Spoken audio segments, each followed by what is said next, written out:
hell? What the hell is this all about?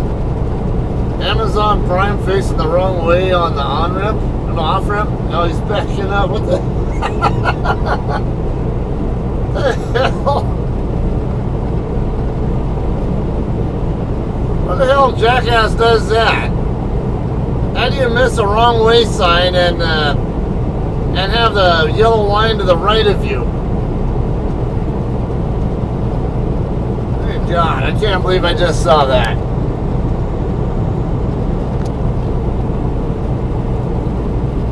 There's a lot of times you come across stuff that is just like,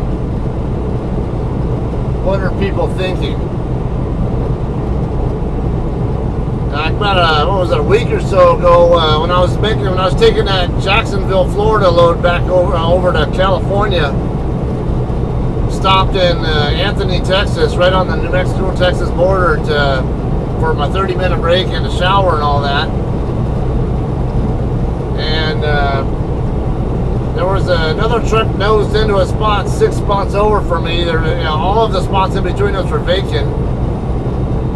The driver had nosed into the spot next to the other driver and decided to try to do a U-turn in between us, and the back of his trailer swung around and actually caught the side of the trailer on the other driver. Did all that while I was sitting there walking back to my truck watching the whole thing happen. I just couldn't do anything about it.